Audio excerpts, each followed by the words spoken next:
Ever get that feeling? You look around and everything seems so different, like tiny atoms buzzing, huge galaxies spinning out there. Right, and then you have us humans making art, building tech. Exactly. But maybe, just maybe, there's something fundamental kind of tying it all together. Well, okay, that's the sort of big question we're jumping into today. We're doing a deep dive into something called evolutionary culturology. EvCult, for short. Yeah, and EvCult, it's the scope is huge. They lay out the core ideas and how you can use this perspective to understand, well, almost anything. Yeah. From biology right through to AI development. Okay, so the mission for us today is really to get our heads around the main principles of EvCult.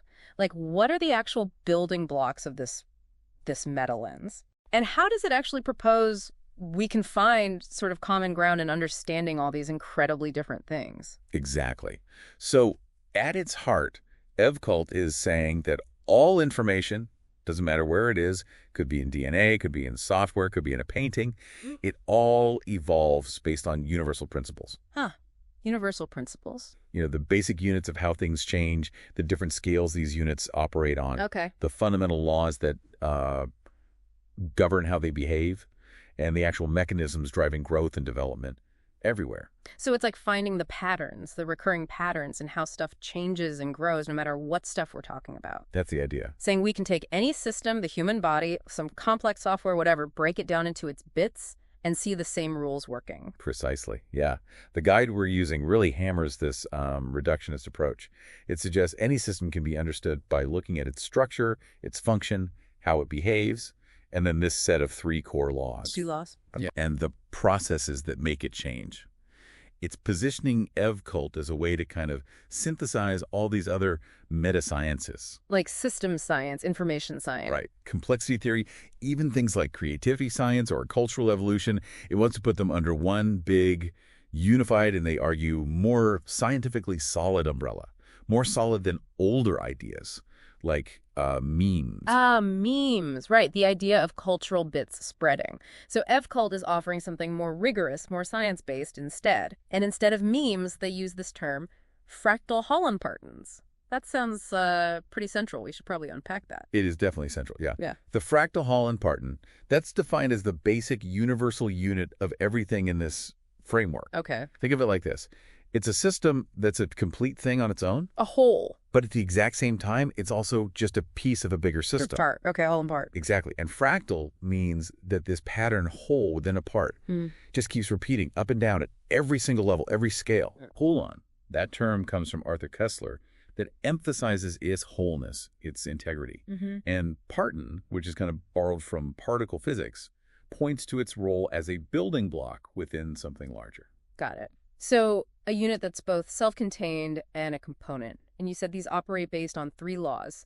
The guide mentioned integrating, interacting, and organizing. That's right. Those are the 3 fundamental laws. EvCult says govern how all these fractal Hollenpartens behave.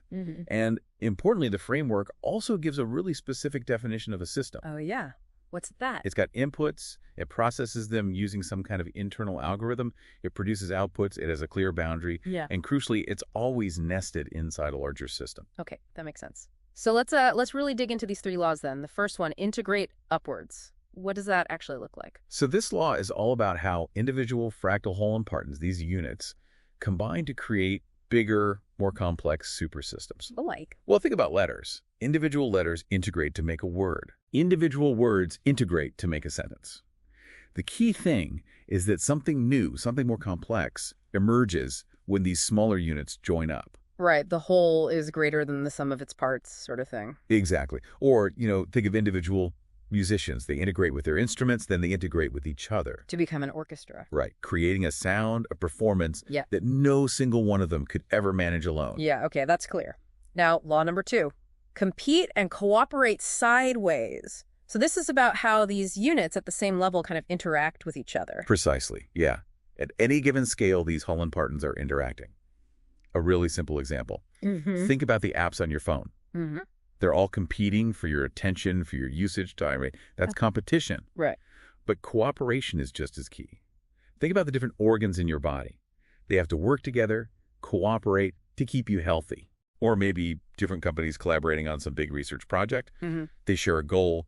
So they cooperate. So yeah, at the same level, you always have this dynamic jostling for resources or status, but also finding ways to team up. Makes sense. Okay, third law. Command control downwards sinwards. This sounds like it's about how a unit manages its own insides, its own component. Yes, exactly. Every fractal Hollenbarten, being a whole system itself, it organizes and influences the smaller units that make it up. Like how my brain tells my fingers to type. Perfect example. Uh-huh. Or how the operating system on your computer manages all the different programs running. It's about that internal structure, the top-down influence within the unit. Gotcha. And the guide really stresses that these three laws aren't just, interesting observations. They're the fundamental rules governing the structure, the growth, the behavior of these universal units, whether we're talking about information or energy or actual matter. Wow, okay. So how does this whole framework stack up against, the way we normally think about science? The guide mentioned 3 different scale levels. Yeah, this kind of nested structure.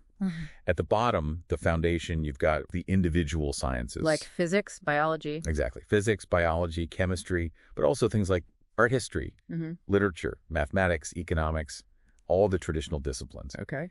Then sitting above those are the meta sciences. This is where you find things like system science, information science, complexity theory, cybernetics, cultural evolution. Oh, great. Things that apply across different fields. Precisely. Yeah. These meta-sciences work across many individual sciences because they deal with concepts that pop up everywhere. Systems, information, communication, creativity, how cultures change. Evolution, basically. And EvCult itself sits right at the top of all that. That's the idea. It's meta science.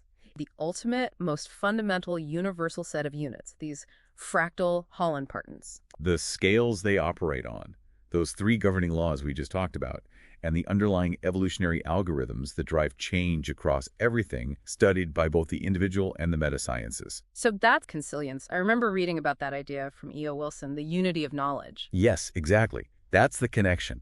By finding these universal building blocks and rules, the Hollenbartens and the 3 laws gives us a common language, a unifying framework to understand all these different fields. Even the arts and humanities. The guide says it makes them scientific, too. Even things like literature or art history can be analyzed and understood using this same scientific lens, looking for the systems, the units, the laws in action. Wow, okay. So how does this actually play out? Can we look at some concrete examples? The guide lists 20 example domains. Maybe pick a couple of really different ones.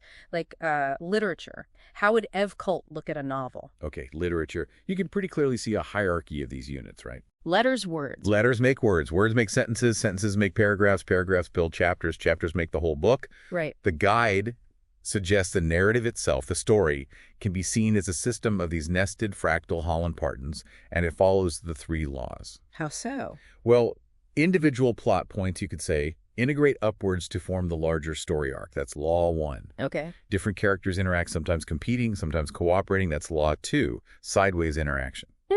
And the author's choices, how they structure the plot, reveal information, control the pacing that can be seen as Law 3, command and control downwards, shaping the reader's experience. Interesting way to look at it. Okay, what about something like biology? I mean, systems thinking is already kind of big there. Biology is, a really strong example for EvCult. It fits very naturally. You have cells forming tissues. Tissues make organs. Organs make organ systems make the whole organism. Classic hierarchy. Exactly. And the guide points out how life at each of these levels acts like a fractal Hollenbarten. It obeys the 3 laws. It evolves. Cells integrate to make functional tissues, Law 1. Different species in an ecosystem compete for resources, maybe cooperate in symbiosis, Law 2. Right. And the organism's DNA, its genetic code, essentially commands and controls its internal biological processes, Law 3. Yeah, you can definitely see the parallels there. Okay, let's jump to something totally different. What about AI? Artificial intelligence. The guide mentioned EvCult and AI consciousness. Right. This is a really fascinating application, I think. EvCult doesn't just see AI as, a tool we build. No. It sees AI itself as an evolving fractal Hollenbarten. It's developing within the larger system of human technology and culture. So AI development follows the same rules, the 3 laws. Yes. Think about it. Individual data points integrate Law 1 to train these huge AI models. Different AI models, different companies, they compete fiercely, but they also cooperate, sharing research, building on each other's work, Law 2. Yeah, definitely. And increasingly, these AI systems are starting to command or at least shape human decisions, influencing our culture, our economy. Law 3, downwards, inwards influence. So a mind-blowing realization, the idea that the same basic rules driving biological evolution and cultural evolution. Governing how AI develops. Yeah. Exactly. That's the core insight there.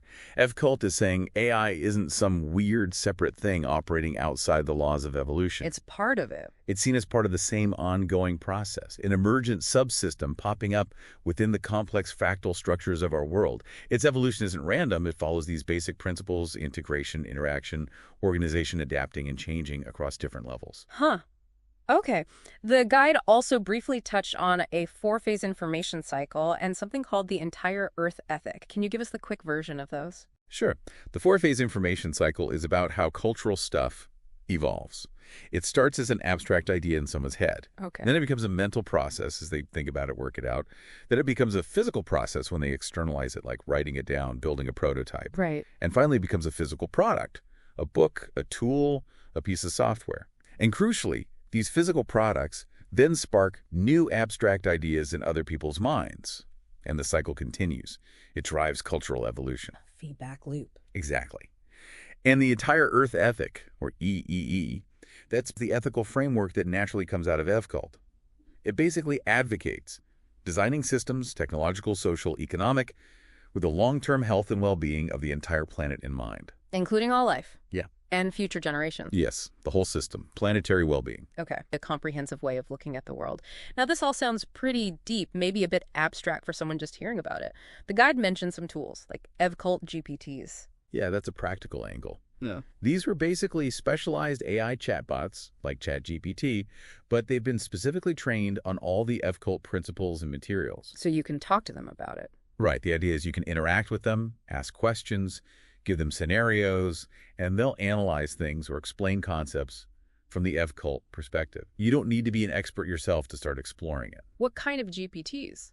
The guide mentioned a few, like one that acts as an Cult tutor, another that can analyze screenplays using the framework's ideas about structure and interaction. Even one to look at the cultural origins of myths and stories through this lens. That sounds like a really neat way to sort of get a feel for it in action. And it also said you can update your own favorite AI, like give custom instructions to an LLM. That's right. The guide actually provides a template, like a block of text you can copy and paste, as custom instructions for models like ChatGPT or Claude. What does it tell the AI? It gives the AI a quick rundown of Cult. The definition, the 3 scale levels of science, the fractal Holland-Parton unit, and the 3 laws, with some examples. So you're basically teaching the AI the Cult worldview. Pretty much. Then you can prompt it like, analyze this historical event using evolutionary culturology, or explain this concept from the Cult perspective. It lets you use the AI you're already familiar with, but through this specific lens. Clever. And there's a weblog and YouTube channel, too, for people who want more. Yep. References those as places to go for more in-depth stuff. Okay. So as we kind of wrap up this deep dive then, what's the really big takeaway, the core message about evolutionary culturology we should leave with? I think the absolute central insight is this idea of a fundamental unity, a unity in how everything evolves.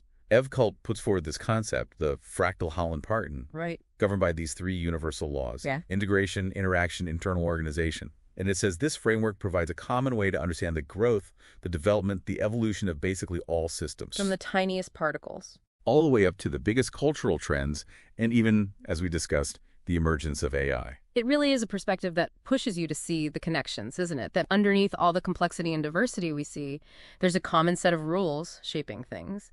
It definitely gives you a different lens. It does. Makes you think, doesn't it? How might looking at your own field, whatever you're interested in, through this kind of unified lens, how might that change your perspective? Could seeing these universal patterns maybe help tackle tricky problems or understand complex stuff in a new way? And like we said, if you do want to explore it more, check out those Cult GPTs, the weblog, and the other resources mentioned in the guide.